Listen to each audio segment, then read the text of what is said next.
And by the way, people who do speed runs that aren't tool assisted, I think that's like easily incredibly impressive also. I think it's two different things. It's kind of like doing tool assisted stuff is like you're trying to make it entertaining. It's like you're trying to make it entertaining. You know what? You want a good example of it is? You want a good example of it is? It's like free running and parkour. It's like the difference between those. It's like with parkour, you're trying to get from point A to point B. No flashiness. It's like you're trying to achieve in speedrunning the fastest time you can, just get it done and stuff like that. But with tool-assisted speedruns, it's like free running where you're still trying to get from point A to point B, but you're willing to sacrifice a little bit of time to make something interesting, or if you are doing it for pure speed and stuff like that, you're supposed to make it like, you know, visually entertaining. And this is what I mean too, is this part is probably the most entertaining part of the whole video, or the whole run, because all these things come down and start shooting bullets, and to dodge all these with Joe's huge hitboxes, this took me a lot. This took a lot of time. But, and I'm not saying that non-tool assisted speedruns aren't visually entertaining, but you get what I'm saying about that. It's like, if you do a tool assisted speedrun, you're almost expected in most cases, in my opinion, to do something that's either game breaking or sequence breaking, or something that's like ridiculously, you know, impossible for any human being to ever do. Whereas with non-tool assisted speedruns, it's basically like, how close to perfection can you get as a human being? You know, how much can you like absolutely nail this run, even though you have no way. It's just nothing but memorization and skill and reflexes, pretty much.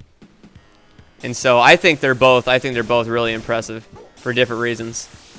And I don't think either one's less than the other. And I know some people think that, you know, one is less than the other, but I don't know. I think pro speed runs of either kind are really impressive to watch. And I think the people that do them are pretty damn impressive. Now, I'm not counting myself in that just because I did this, because this isn't a speed run. This is a I don't know what run, but it's not a speed run because this shit's not optimal at all. Hell, I know that you call stuff speed runs even if it's not optimal, but this isn't even close to optimal. This is like, I don't know what the hell this is. This is a one-stick speed run for all 5 people that could figure out the implications of that joke. And no, it doesn't mean dicks. It's something referencing drumming. So this was actually a pretty fun part to do. Mainly just because of all the kicking down the walls, and then this part right here.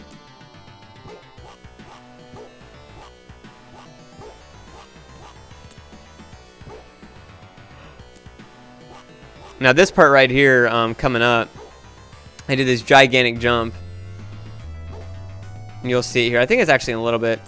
Now this part you can speed run ahead a little bit, but if you don't want to take damage, you kind of got to wait on the platform.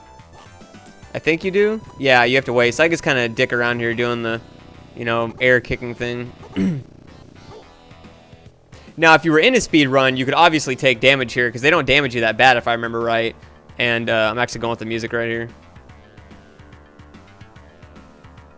You know, I had to have something going to the music in this, but I think you could take damage and it would be worth the time save because I don't think it'd kill you.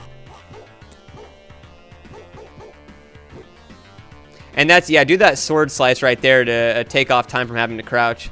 And this right here, you can just go up on that box and jump off and save a lot of time.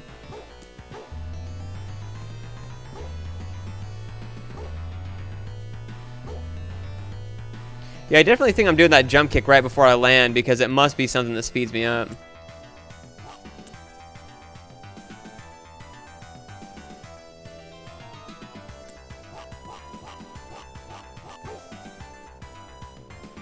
You can tell I was getting a little bit antsy in some of these.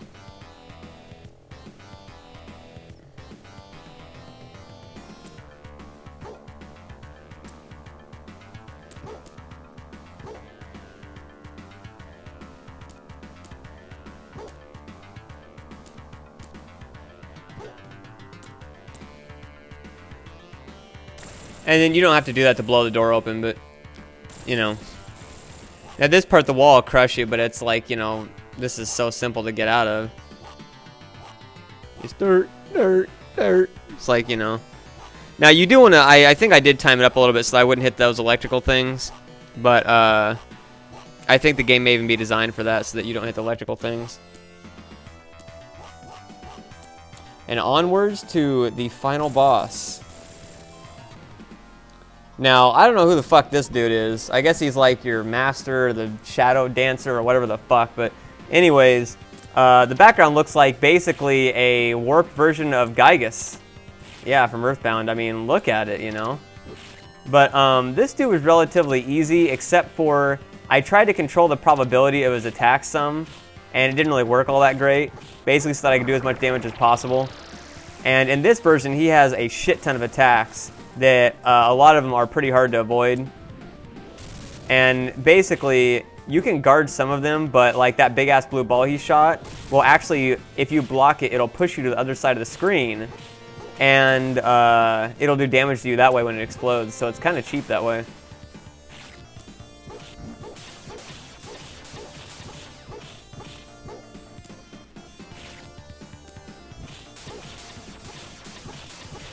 And he, I think I remember, instead of doing sword slices, if I remember right, if he's anywhere near you, okay, yeah, I beat him.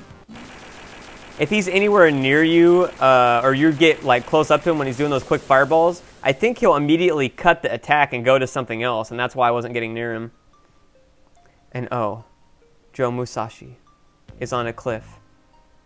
I didn't think this game was Mega Man. What the fuck? Those of you that beat Mega Man X. Yeah. And the big tower somehow goes down that he somehow got out of, even though he was in the main throne room or whatever the fuck when it was exploding, so that makes total sense. The battle has ended. The wing of darkness burns and shakes the earth as it lands. Yes. The silent wind gently surrounds Musashi and comforts his wounded body.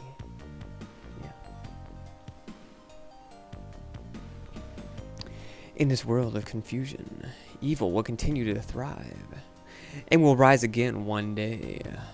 Yeah, rise again one day. When history takes another turn, there will be a man running in the darkness. Yes.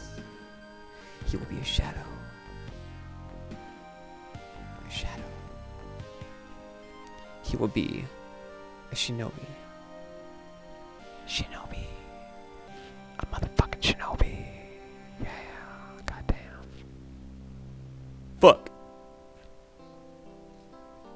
Oh, riding on his majestic horse into the wilderness. Staff. Suck a dick. Directors. Blah, blah, blah. But anyways, so if you like this, I'm gonna tell you this. Unlike what I say at the end of a lot of my videos where I say if you want to see more of this, I'll put it up. I'm going to tell you right now, I don't care how bad people want to see me do a speed run. I am not doing that shit ever again. Because while I respect the people that do them, that took me probably like 90 hours. I would say that's a conservative estimate. That took me 90 hours to go through this whole game and do that speed run, man. So screw that, all right? I'm not making another one of these ever again. So this is it. If you want more tool-assisted videos, I got links in the info of places you can go to see people who do real, legit tool-assisted speedruns. They actually plan it out and do some crazy shit with it. And yeah. Or you can just go to toolassistedvideos.org, which is tasvideos.org. Just go there. Yeah, man, I mean, I'm not doing this ever again. But if you like this, though, please do, you know, pass it around and check out other tool-assisted videos and like it and subscribe and stuff like that. And please do follow me on Facebook and Twitter because the subscription boxes on YouTube do not always work all that great. And so if you want to make sure you get my stuff, then I always post my stuff on Facebook and Twitter along with a bunch of, I thought that said Kazuo Fakegami. I was like, what? Along with polls and stuff like that where I ask people what kind of videos they want to see, what kind of videos they like to see from me, you know, stuff like that. So yeah, that is about it, and I hope you enjoyed watching my super newbie tool-assisted, not a speed run because it sucks playthrough of Shinobi 3. And I hope you'll continue watching other videos and stuff like that of mine in the future. And I'm sure Joe Musashi is getting some fucking horse ass right now. That sounds horribly wrong. I literally meant his ass is aching from riding on a horse. You know, I don't know what the saddle ass, I don't know what the hell that thing is. Saddle ass. Or ass saddle, I don't even know. Whatever it is, people who ride horses, please let me know in the info so that I can not make an ass out of myself. Not make a fucking jackass of myself and actually have the correct term for whatever it is when you ride on a horse. I'll put an annotation up. Anyways, yeah, that is it. And need to be fucking continued. Ha!